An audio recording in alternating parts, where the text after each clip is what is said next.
Welcome, welcome everyone. My name is Caroline Colas. I'm the Senior Director of Health and Wellness at the Marlene Myerson JCC Manhattan.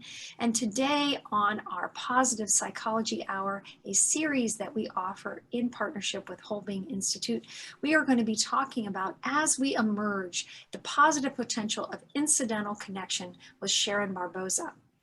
Interpersonal connection is a basic human need. And yet for months upon months, many of us have felt and been truly isolated. Distance has been a necessity for our health and the health of others. Yet from the moment of our birth, we are reliant upon individuals and our collective connections for our survival. Without an ability to connect to one another, we would die.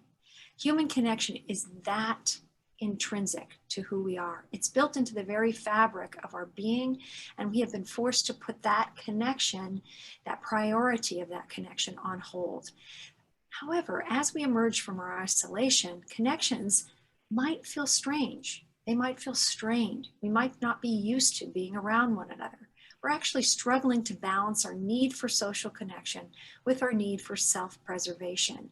And our brains are working overtime to decipher social situations and understand the minds of others so we can connect with them. With the pandemic, we have felt strange interpersonal feelings, lots of them to untangle.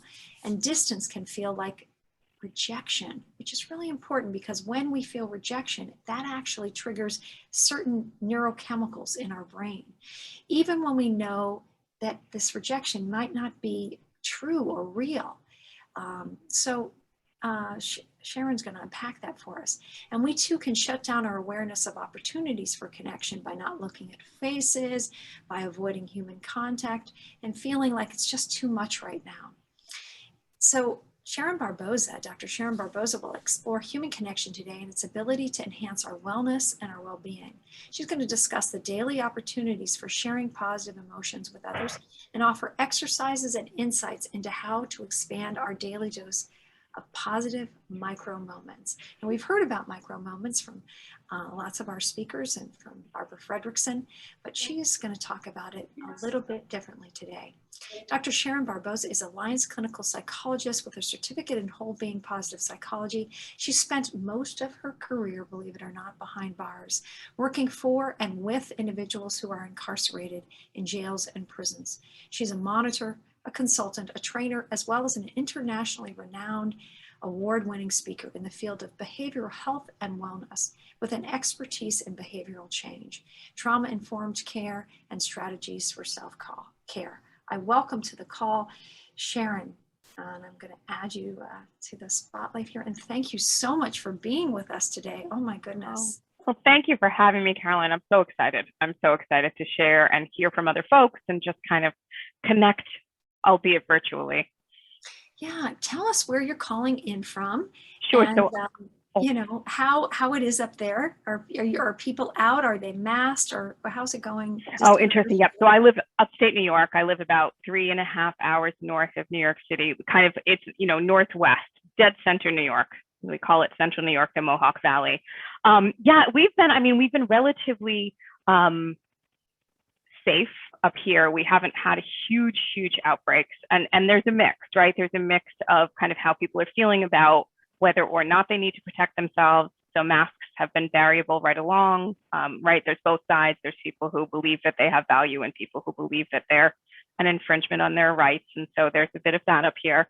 But it's, people lock down, and then now that the weather's nice, people are out more, and we have a lot of open space.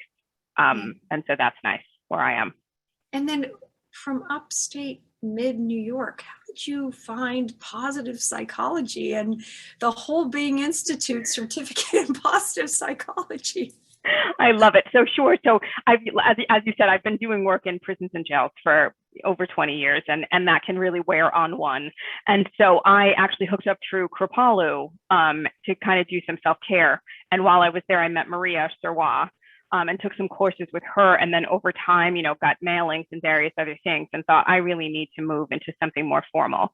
And so I joined the SIP certification and had a wonderful cohort. In fact, some are on today. Hi, Nick. Hi, Karen. And we've continued to be, this is back in 2019, and we've continued to stay connected. And be supports for one another over this time. So that's been great. Yeah, I think people don't realize that you have like a pod when you go through the certificate in positive psychology. And I've talked to a lot of our presenters on the pregame show, as I like to call it, and they've said, oh, my pod's here. And how nice to think of traveling through life with a group of people that you've met from all over, right? That you never would have met, that somehow understand you and become part of your experience, sort of part of your helping move you forward and elevate you forward. I think it's an added benefit we don't talk about, but I've experienced that as well. It's true. And I think, each of us transforms and changes in our own way as we go through SIP, right? And I think to do that together and kind of watch each other kind of shift and change, and then even post SIP, watching folks kind of shift and change and morph. And yet to do that together just feels really safe and supportive. So that's been just hugely valuable for me. Yeah, and I just want to remind everybody that there is another cohort starting. SIP stands for Certificate in Positive Psychology. So if you wanted to sign up for that, I'll put a link in the chat. And we have a virtual giving circle. So part of the Wholebeing gives back to the JCC if someone signs up and you use that code. And I just learned, my dear friend, some of you have met her. She's presented for us, Winnie Zeeb. She is joining the next SIP cohort. So if you're thinking about doing that, please consider signing up and using the link. Now, Sharon, we have a wonderful presentation. I've gotten a chance to see your slide deck. I'm so excited. Would you like to start us with, as we like to do in positive psychology, a mindful moment, and then we'll get started? Absolutely. See, I have a mindfulness moment built into my slides. Is it okay if I do that, Caroline? Yeah. Okay, perfect. So I'm going to actually share my screen so folks can see. And so I'm going to invite folks, if you would join me, to kind of sit yourself as comfortably as you can in your chair. As best you can, kind of situate yourself to feel grounded, straight spine, let your shoulders fall away from your ears. And before we move in, I invite folks, because I know this is the middle of the day for many of us on the East Coast. I also invite you, before we get started, before we were here, a bunch of things happened today. Let's take those things and set them aside. And there are a bunch of things that face us in the next hour. Let's also take those things and put them aside, so that we are giving to ourselves the next 54 minutes to simply be present here. Those things that are past will remain past, and those things that are going to come will come. We don't need to worry about either right this minute. So as you sit, hopefully comfortably, again, straight spine, kind of think about the crown of your head reaching up toward the sky, not strenuously, just easily. I want you to picture someone for whom you care very deeply. And I want you to place that person in your heart. And I want you to say to that person as you hold them in your heart, may you be happy. May you be healthy. May you be free from suffering. May you live with ease. And now I invite you to imagine your heart opening as wide as it possibly can, and opening and opening and opening, and reaching across your neighborhood, across your town, across your city, across your county, your state, this country, the world, and have your heart open to every living thing, and say to every living thing, may all be happy. May all be healthy. May all be free from suffering. May all live with ease. And if you would take a big, deep breath in, and feel free to open your eyes and join back in. And I will leave this on the screen. This is actually a shot of the Erie Canal. So I live not far from there. So I thought I would share that with everyone today. So that's the Erie Canal. Okay, wonderful. So as Caroline sort of started us off talking and giving you an introduction, the need that we have for connecting with one another is kind of built into the very fabric of who we are. So if you think about, from the moment of birth, right? Children are adorable and yet make sounds that are unbearable so that we'll tend to them so that they can survive, right? As humans, we wouldn't survive without someone there to tend to our needs of food and shelter and safety. And so from the very moment that we're born, we're reliant on other people to care for us. And we learn over time kind of how to make the right sounds or make the right faces or do the right thing to get other people to care for us. And in psychology, we talk about this thing called the transaction, where it's not just one-sided. So the child is learning how to kind of negotiate the parents, and the parents are learning how to negotiate the child, and they kind of interact and transact and sort of change one another, again, to survive, to kind of get their needs, their mutual needs met over time. And if you think about kind of as we move into adolescence, how much time we spent in our adolescence worried about our social needs, right?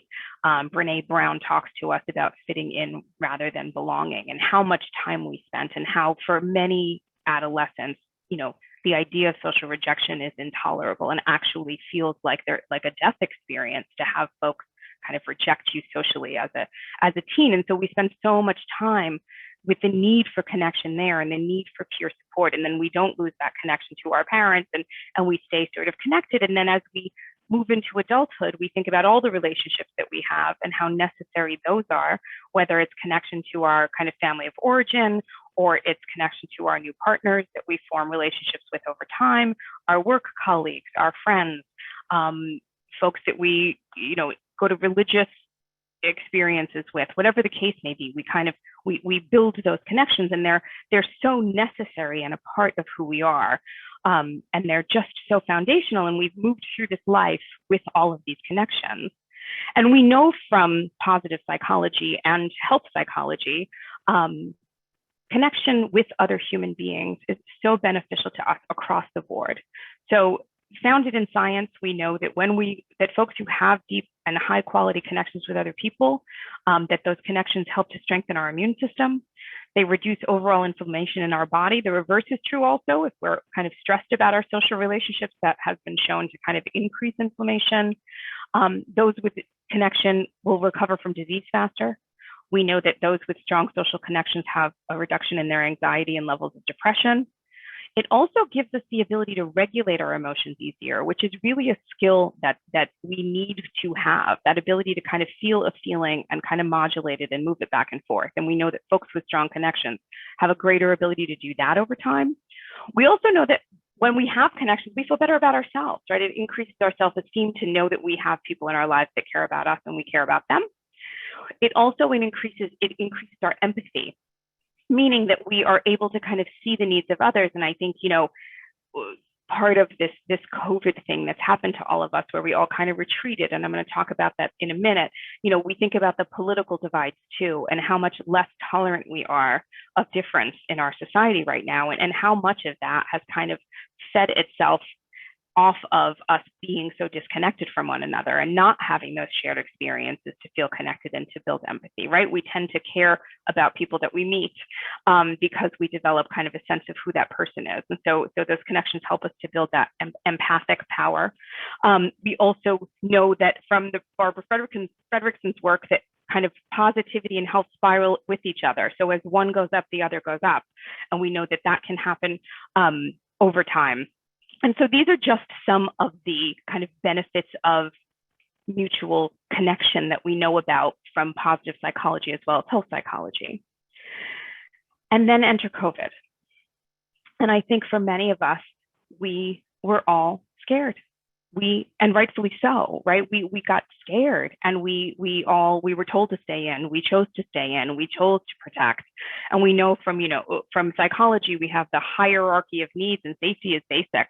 If we're not safe, we can do very little else. And so safety needs kicked in over any other connectedness needs we might have. And so we kind of closed down. We did self-preservation, preservation of our families, and we stayed in. We had fewer social contacts than we normally would have with kind of pre-existing relationships, as well as what Caroline was talking about at the beginning, right? We're not riding the bus anymore. We're not at the grocery store. And so we're also losing those opportunities for new social connections. So not only are we not seeing old friends and family, we're also not making new friends or having new family join us for things. And so I think, we sort of closed down. And resulting from that, we're finding that folks experience lots of sense of isolation, obviously, that folks' feelings of loneliness went up.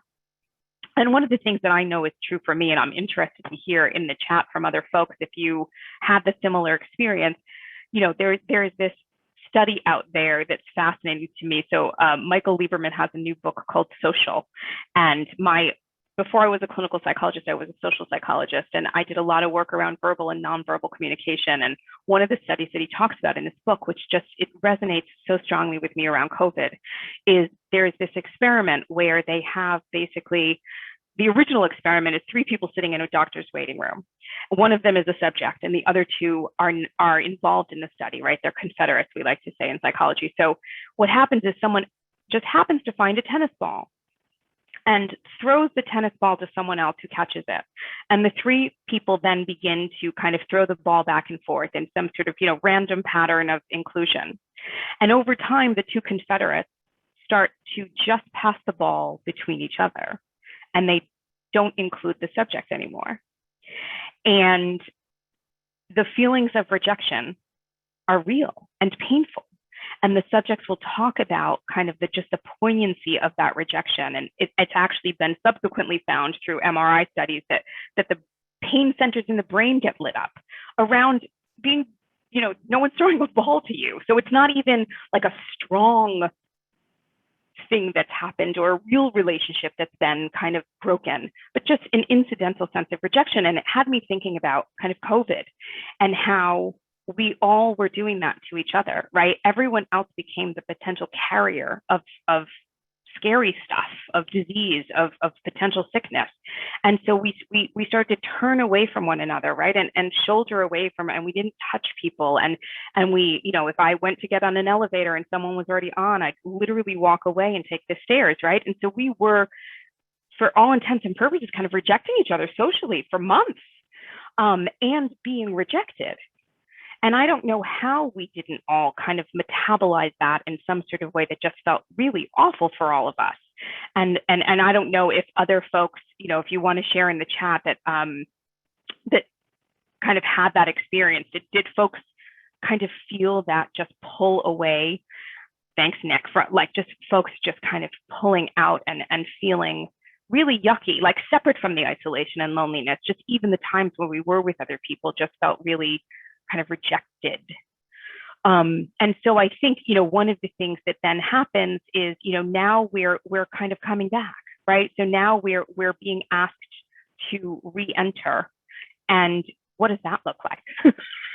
Right? So we're kind of emerging from this isolated, disconnected space. And we didn't see anything but eyes, right? So we stopped seeing mouths. And I'm a huge smiler, and I come from a family of smilers. And so to not see people smile at you, right? So we all kind of did that weird, like, squeeby eye thing at each other and hoped that there was a smile under there.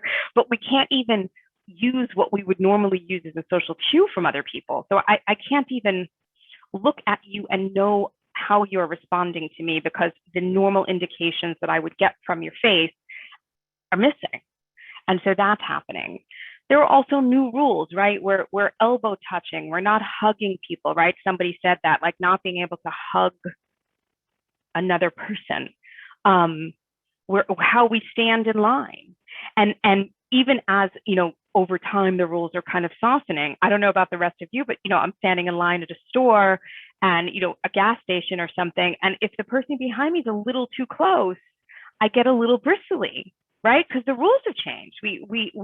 We've adopted more personal space. I'm still afraid, right? That now that if someone's wearing a mask, what does that say, right? Someone's wearing a mask, are they not vaccinated? Do I need to be more afraid of them? And so there's still some of that kind of leftover residual fear of getting sick from other people. We all have different thresholds. We all are willing to take risks at different levels, and that's been true right across. But now especially, kind of what's comfortable for me might not be comfortable for my partner. What's comfortable for me may not be comfortable for a friend. And so we're talking about going to dinner, but they only want to go if we can sit outside, right? And so we're all kind of negotiating that. And does that bring up those feelings of rejection again? I think we all have become more irritable in the past year too. And so we have a little bit less patience than we would have normally to kind of deal with those differences and infringements and personal space stuff. And we're all a little more edgy than usual. And our priorities have shifted. What's important to me today may not be what's important to me 2 years ago, right? I do want to spend more time with my family. I do want to be more attentive to my own care needs. I'm saying no to things that in the past, maybe I would have felt some social pressure to be a part of things that I now kind of feel more entitled to say, I'm not comfortable doing that yet, or I'm not comfortable doing that ever. And so I think that's also changed our relationships with other people because their thresholds are different and what their priorities are have shifted and all of that stuff. Hopefully, what I'm saying is kind of hitting folks. Are folks finding other challenges kind of as they emerge? Are other things coming up for you as you kind of re-enter the space of social? Are there things that you're noticing? Yeah, we have some comments in the chat. I feel we are emerging with health consequences, inflammation, autoimmune issues, pain that we may not even tie to the lockdown, but the isolation could be a factor. Never thought of it this way. There's some judgments in the elevator, for example. I see it through a different frame that by not getting in the elevator and taking the stairs was not a rejection, instead an act for the greater good to the health of society, right? So, and Karen said it hurt most not to be able to hug my family or even see them for a long time. And Nick said, I felt like I couldn't even spend time with my neighbors. Right. And right. Sarah said, yes. And now when strangers get too close, I get a little nervous.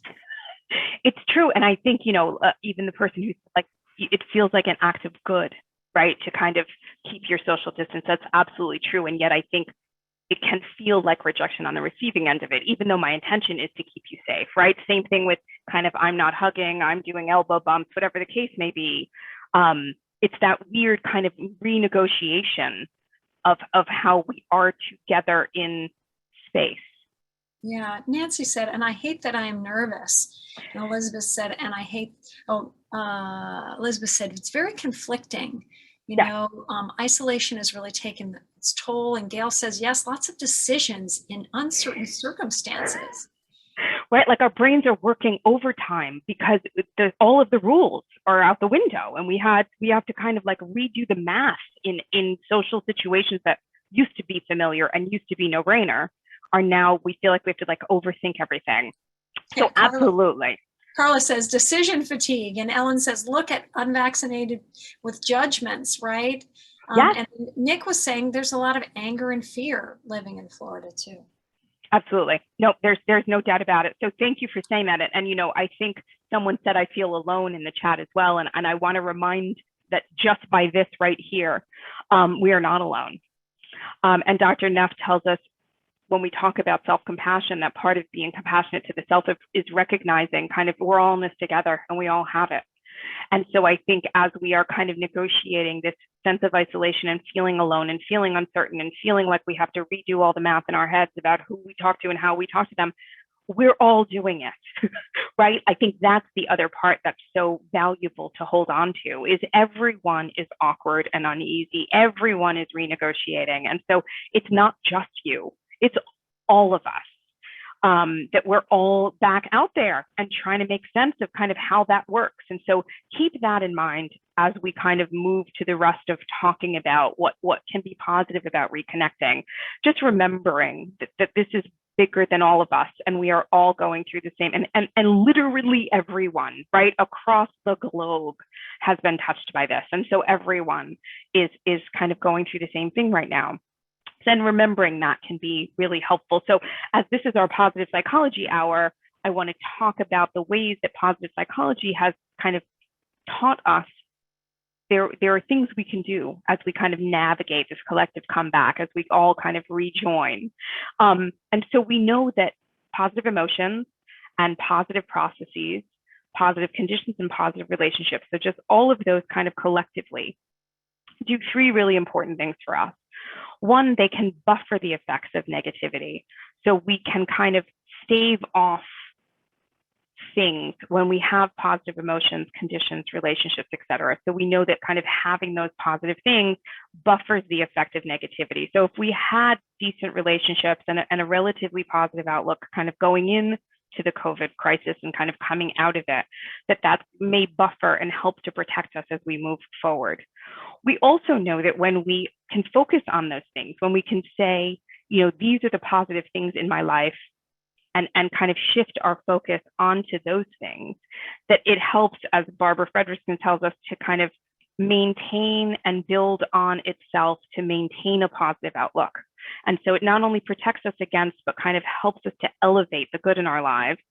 And then the third, which I think we're going to focus mostly on for the rest of our time together today, is how to then take all of the good in our lives and apply those in a way that makes for new practices, that we can kind of shift just a bit and take one step closer to bringing more positive emotions, positive relationships, positive connections and conditions into our lives to kind of move forward in a way that helps support our kind of overall sense of well-being, as well as just a sense of hope, I think. So just some of the research out there tells us, so we know that positivity resonance, which is that interactive, when I'm with someone else and they are with me, and in that moment, however small, by the way, it does not have to be a long-term relationship or someone that you've known for a long time. It can be an instant contact. If there's shared positivity, a sense of mutual care and concern, and this kind of synchronicity of who we are in the space together, that's considered positivity resonance, that we're kind of sharing, right? Kind of a sound space thing, built in with our own sense of resilience, that those two things have come together and really have shown to have positive mental health outcomes. And this one study says even around COVID crisis. So that having those moments of positive resonance and it blended with your own internal resilience really can bring to the fore a positive sense of your own mental health. So keeping that in mind. We also know that connection and positive emotion build off each other. So when I have a sense of feeling connected with others, that makes me feel better. I have better emotions. When I have better and more positive emotions, I want to connect more. And so I have more connections, which make me feel better, which get me more connections. And we know that those kind of blend off each other.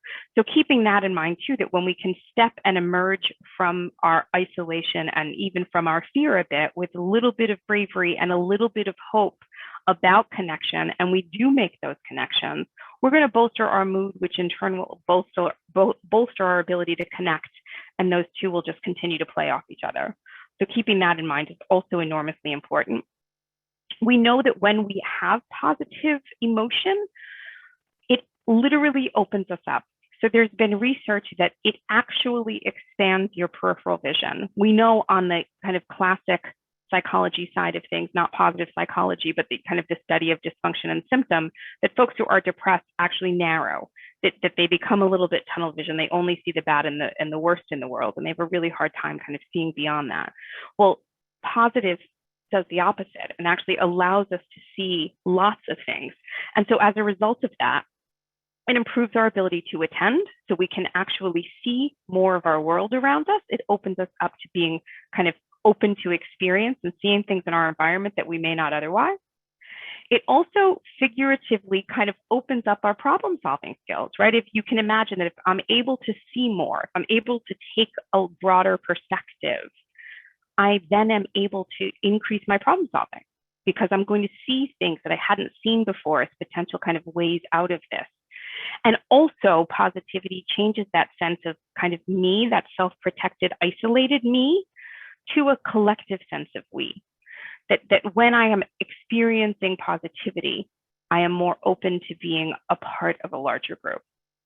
So keeping those things in mind too, that when we can harness more positive moments in our day, which we're going to talk about in just a bit, we really are making these improvements, not only in kind of how we feel inside, but our ability to kind of be open to the world around us. And Carolyn, I'm seeing that there are things that folks are typing. Yeah, so some responses. The Journal of Positive Psychology 2020, Prinzing, Fredrickson, Staying in Sync with Others During COVID-19, Positivity, Resonance, Resilience, and Mental Health is something that Phoebe was referring to. And Patricia says, I have struggled with agoraphobia. Zoom has provided a safe container for me. I am more social now than ever before. Donna says, I've been enjoying getting together in small groups with old friends and my husband. We're all vaccinated. Marvin says, the feeling of connection between people is one of the great benefits of connecting with others. It can be for a moment or whatever those moments extend to. Nick says, my husband is the same way, Sue. And Sue says, I have actually enjoyed the peace and quiet of being alone, and I'm kind of gearing up to go back in public. And then Laura was saying, I want to go to the gym, but I don't want to stand near anyone. I want to move away. And I always wear a mask, though. I'm fully vaccinated, but I don't care what anyone else thinks. And that's a big shift for me.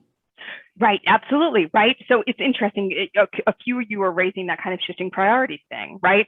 I maybe used to be concerned about what people think of me, I'm not anymore, or I'm actually discovering I like kind of my alone time, and maybe I didn't give myself the freedom to be alone before, and so I'm able to make a different choice. So wonderful, I'm so glad. Yep, I think kind of both good and bad have come from this shift, right? Some of us feel more empowered and more brave to kind of be our authentic selves because we don't feel like we need to apologize. And it's really kind of shifted and changed how we are in the world. Oh, that's so great. Thank you all for sharing. That's really important. And I think it's also, I just want to recognize, it's so valuable to do some kind of self-reflecting and giving yourself the kudos to say, wow, I really am aware of who I am. And in that awareness, I can have some sense of kind of self-efficacy, right? I can make my own decisions, and maybe some pride to say, I feel good about myself and the choices that I'm making. So kudos to everyone for taking that time to kind of recognize what you're going through and how it's a struggle and yet also positive. So you know, I think that we can talk about relationships in a host of ways. And for many of us, especially those of us who maybe live with folks that we are related to in one way or another, those relationships have been kind of both good, that positively and negatively affected by being together so much.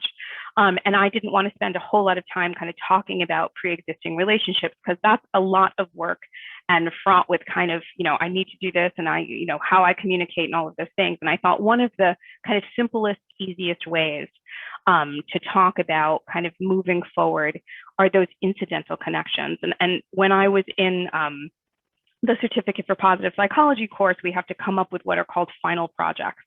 And the final projects or kind of our future projects, kind of lifelong plans. And mine has always been, my focus has always been on bringing the good that we know from science and psychology to everyone, that it can't be just only protected and available to those people who can go to Kripalu, or those people who have internet connection and can join us, or those people who have the time in their day to sit together for an hour, right? We're all enormously lucky to have a Tuesday afternoon to spend together like this. And that's not true of everyone. And so it's really been important to me to think about bringing positive psychology to absolutely everyone so that everyone can benefit from it. And so as I was thinking about kind of what we could talk about today, I was thinking in simplest form, right? In its simplest micro moment form, which I will talk about in just a minute, we can bring positivity and connection to every human interaction. And so let's talk about that, right? Let's not talk about crazy complicated things. Let's talk about really simple, easy things. So I'm talking about everyday moments, everyday moments. And so we know from positive psychology, by the way, that we have these opportunities for connection all the time. And Barbara Fredrickson has called them micro moments. So those tiny little, the person who holds the door for you as you're walking into a store and they're walking out, the clerk at the checkout counter, the person you pass on the street, the person in the elevator with you, the person who also decided to take the stairs, whoever it might be, we have unlimited access to these micro moments. And we can, in those moments, share a positive experience. So back to that positivity resonance, we can find those opportunities to share a positive moment with another person. And in doing so, open ourselves up to more positivity and also invite that other person to be more open to positivity and just create more of that in our world as well as the world of others. So just to kind of think about all of those micro moments as opportunities really for positivity and happiness building. So if you would just kind of close your eyes for a minute. So it's Tuesday where I am, it is 12:39, so 12:40 in the afternoon. Wherever you are in the country, just think about what time it is where you are. And think back over the past 24 hours. And in the past 24 hours, sort of since you woke up on Monday, I guess, where have you been and who have you seen? How many other living human beings have you passed by, been around, even Zoomed with? And I just want you to think about those things for a minute, because I think that, you know, there's this thing in psychology and in neuropsychology that we talk about that's called habituation. And basically it's the idea of if you are currently wearing a watch, or you have eyeglasses on your face, or even the clothes on your body, we forget to feel those things. Literally, what happens is the neuro, when you first put on your watch in the morning, or you first put your glasses on your face, you first put your shirt on, that your skin will register the contact with those things. And it kind of tells your body, like, glasses on face. But over time, what happens is those neurons continue to fire and they habituate to the firing, meaning that they become less sensitive to the point that we stop feeling. So for many of us, if I just said you have a watch on, you may then have just remembered and felt the watch on your wrist or felt the eyeglasses on your nose. And I think for many of us kind of who are out, and especially those of us who live in big cities or kind of largely populated areas or even buildings with other people in them, those incidental contacts, we almost become kind of immune to them, and I don't want to say callous because that makes it sound like it's negative, but we almost stop seeing all of the people. So I just invite you to kind of open yourself up in this moment and say, you know, where have I been in the past 24 hours and how many opportunities might I have had for micro moments? So now that you've done that, I want you to think about, as you move forward from this point on, I like acronyms, they help me to remember things. And so what I'm suggesting is that we all think about having an ace in our pocket, right? I'm thinking like if you played cards and you just kind of snuck a little ace in your pocket. So have aces in your pocket. And what I mean by aces, and I'm going to go through each of these, is to be aware, to commit, to engage, and then to savor. And I'm going to talk about what that means as we move through the rest. So when I'm talking about aware, as you step into a situation that has even one other person in it, it doesn't have to be a crowd, it doesn't have to be, it's just you're in a space with someone that you may not know, an incidental meeting. Take a nice deep breath, ground yourself, and just simply become aware, I am in a space with another person. That's all. And while you're kind of recognizing the other person, also remind yourself, as lots of the work around compassion tells us, this other person is just as vulnerable, is working through just as many kind of social decisions as I am, and wants to be happy exactly like I do. And so this other person is likely to bring with them lots of similar things that I have to myself, right? This other person also just wants to be happy. And so recognizing in the moment, I am in a space with another or many anothers who all want what I want from this life and are all kind of negotiating and traveling in time of this weird kind of COVID reemergence thing. That's all. So step number one, aware of yourself in space, as well as kind of being collectively with a group of people who feel similarly, or one other person who feels similar. So that's step one. That's the A for aware. And then the C is to commit.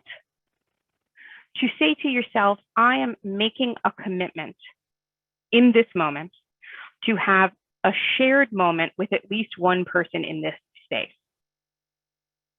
So that's it. I'm going to be aware that I'm in this space.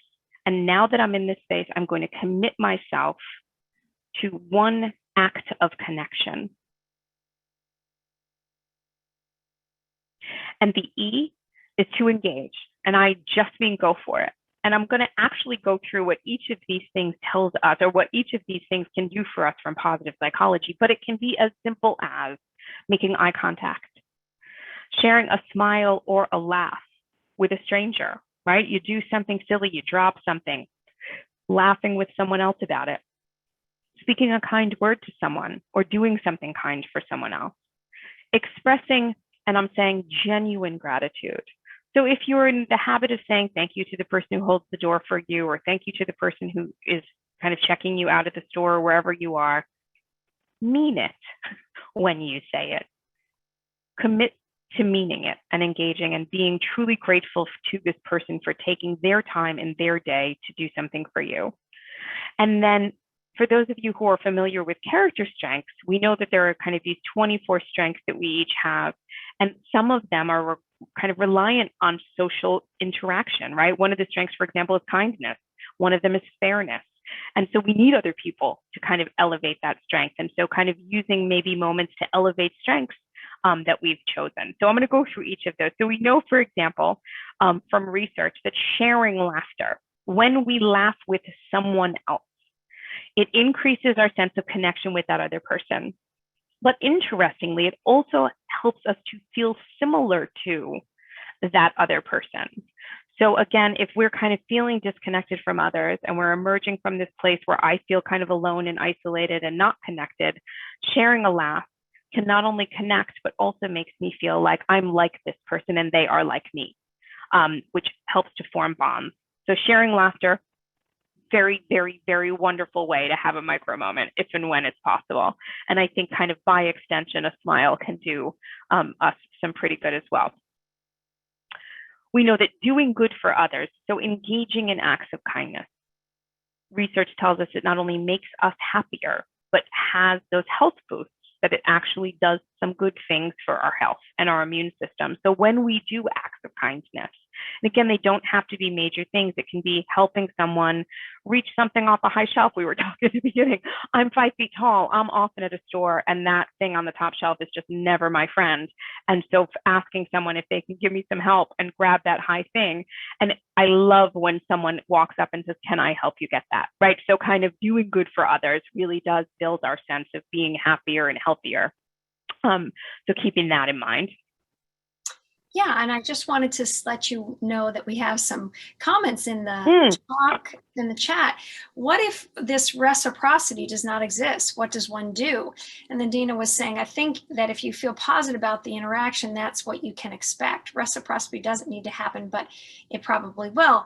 And then Patricia was saying, my experience getting back out there these past few weeks is that people have forgotten how to treat others. Like in the grocery store, they feel instead that of being considerate, allowing me to pass in the aisle, etc., they can just say, excuse me, or sorry, and that condones their inconsiderate actions of cutting me off.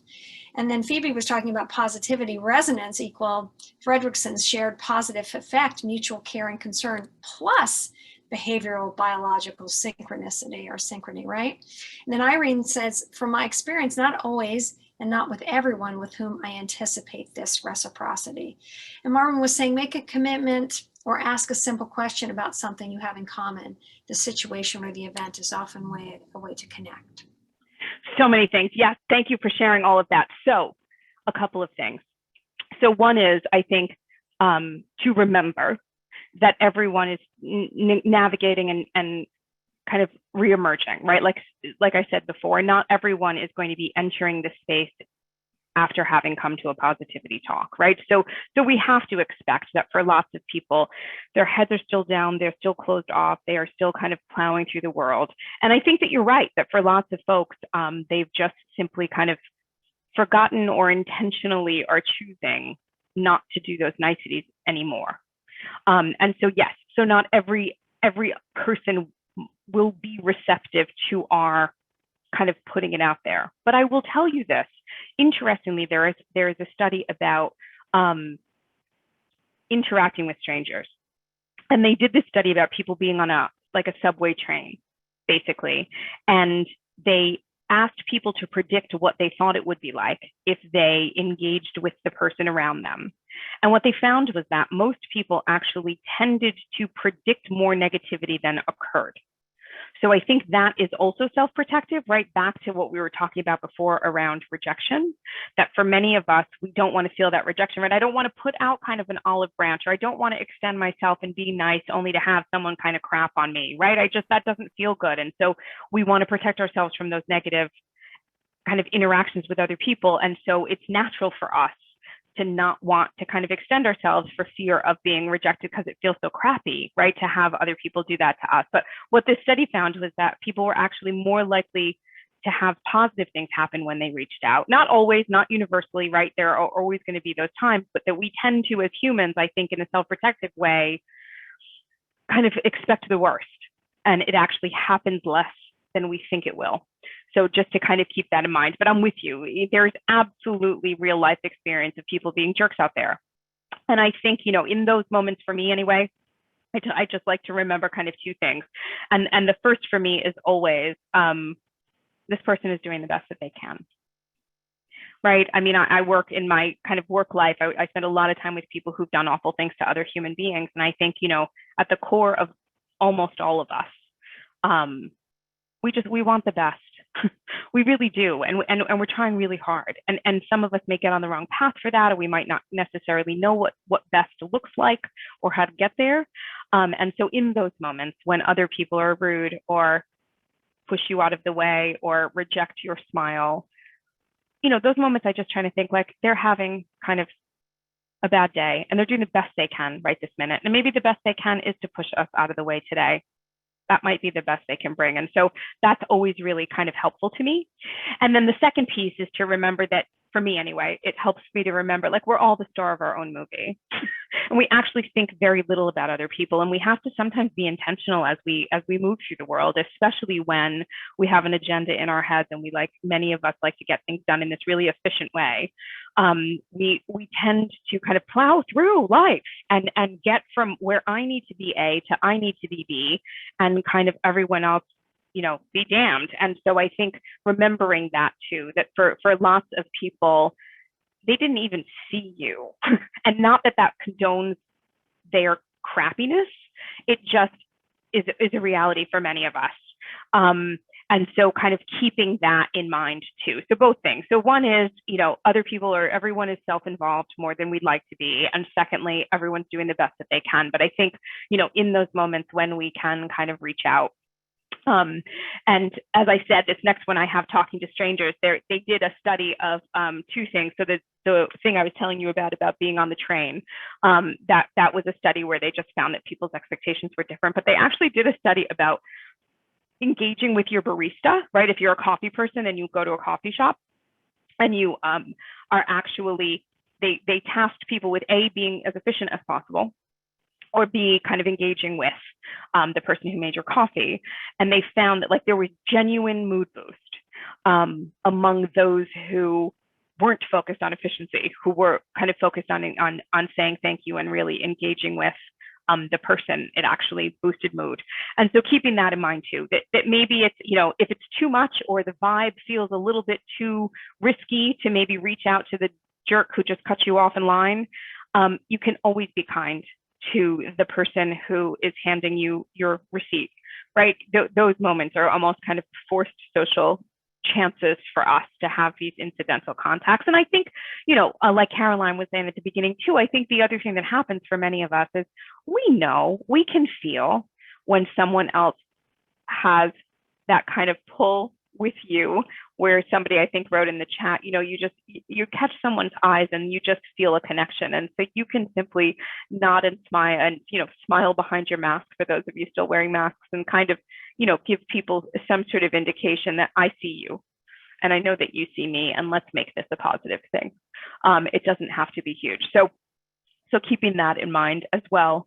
And then, as I talked about before, the expressing gratitude piece, right? We know that gratitude is enormously rewarding, both for the person giving the gratitude, and as well as the person being thanked. It kind of works both ways. And so keeping that in mind too, as that it can create more positive feelings towards the other person, that it does strengthen our bonds and connection with the person that we're thanking. And also there's been some work done that shows that actually the more grateful we are, it decreases our experience of depressive feelings. So keeping that in mind as well. And then I think I am getting, yep. And then the strengths. So on this slide, and I will share my slides so folks can take a look at them, but on this slide are some of the character strengths that we all have. And we know that when we kind of elevate a given strength, we increase our happiness. We actually feel better about ourselves. It helps to kind of strengthen our relationships and support more positive social networks. Our strengths can improve our physical and mental health, decrease our stress, and then improve our overall coping. So you can see, hopefully it's not too small, but you can see there are a number of strengths that require kind of other people to be around, right? Like love and kindness and social intelligence and gratitude, humor in some ways. And so kind of thinking in a moment, what is it that I want to bring to this? Is there a strength that maybe I'm feeling like I'm not tapping into as much as I'd like to, and I want to elevate that strength today? Or is there a strength that I feel really comfortable in? And so that's the one that I want to carry around today, because I'm not feeling so, risky. And so I'm going to rely on a strength that's familiar to me, and I'm going to engage that one. But again, that kind of ACEs thing. So I'm aware and I commit, and then I'm going to engage, and doing so mindfully is really helpful. And then the last kind of part of my ACEs is to savor. We know from Barbara Fredrickson's work that one of the most important parts about positivity is to remember it. We have these opportunities every day, all day, where wonderful things happen. We see the sun catch a leaf in a tree, and it's gorgeous. I actually spend a lot of time on airplanes. So this is a shot out a window. You can see the little kind of reflection in the window. I love a cloud from the sky. And so no matter the stress that I'm feeling, even if I'm on a plane and I'm scared and there's a lot of turbulence, I turn and look out the window. One of my strengths is the appreciation of beauty and excellence. And I tap into it a lot. I turn and look, and I savor that cloud. And so when you're doing this, when you're out in the world and you've engaged in these micro moments of positivity and it's worked out for you, or even you gave it a shot, right? You tried, and even if the recipient wasn't with you and you didn't have that kind of resonance, good for you. Good for you for giving it a shot. So just take a moment to say, good for me. Good for me for trying to inject positivity into this moment. And just take a breath and hold it and savor it. And we know from positive psychology, if the more we do that, over how many times we kind of savor a negative moment, which many of us are default to do, right? I'm going to pay attention to the things that don't go well for me. If we intentionally savor those positive moments more often than the negative ones, our happiness increases kind of exponentially and spirals upward. So keeping that in mind as well, that just when you can savor the moment that just went by that was good. And as I kind of close out, and I'll be happy to chat I wanted to just share with you some words from the Dalai Lama. And he tells us that we human beings are social beings. We come into the world as the result of others' actions. We survive here in dependence on others. And whether we like it or not, there is hardly a moment of our lives when we do not benefit from others' activities. For this reason, it is hardly surprising that most of our happiness arises in the context of our relationships with others. And so I want to thank each of you for sharing time today with all of us. And I have seen some wonderful things in the chat that have really helped me kind of think through my own challenges as I'm out there moving out. But I think more than anything, I just want you to kind of step away from this knowing, A, you're not alone. We're all in this weird place that we're trying to figure out. And B, throughout the day, you have these opportunities to connect with other people, however small, however momentary. And if we can take advantage of them, we can increase just those little moments of happiness in our day and kind of flip ourselves over to a place where there's just much more positivity. So that's what I have. And thank you. Thank you. Thank you so much. I think this has just been so helpful, and there's been so many words of appreciation in the chat. Thank you for being here. Deirdre was saying, not strangers. I'm experienced for first time, and sometimes they use endearing terms like auntie, sis, my brother, dear one, and how that has impacted her, and Marvin has shared some wonderful thoughts about others who reject or starting a conversation is really about them. It's not about us, and it's unfortunate for them, and it leaves us to connect with the multitude of other people who want to connect. And it's really true. It's not everyone is going to want to connect to us, right? It's a choice. And not everyone's there today, right? They might have, if you caught them tomorrow, they might be, but it also could be just a momentary inability for them to be open right this minute. Right. And, they could have as permission to be human, permission to be brilliant. They could have something that, as you said, is going on, and which is compassion. I think that Thich Nhat Hanh said, compassion is born from the seeds of understanding. And so when we understand what somebody else is going through, it's like, oh, that's why you were a little short with me, or et cetera, et cetera. So it's really so important. I just thank you so much. I am fascinated with the time that you spend in prisons and with incarcerated individuals, and how this has impacted you. It sounds like you use it every day. Have to.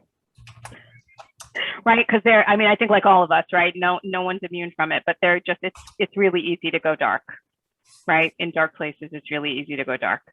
And so you have to hold on to whatever that light might look like inside yourself. And so however you can do that in the moment, and having other people certainly is the easiest way for me to keep that little flame lit, is to have those connections and remember that behind every pair of eyes is another person just looking to do the same thing I am, which is to make it through this life in the best way we can, right? I mean, that's what's behind those eyes. So that's beautiful.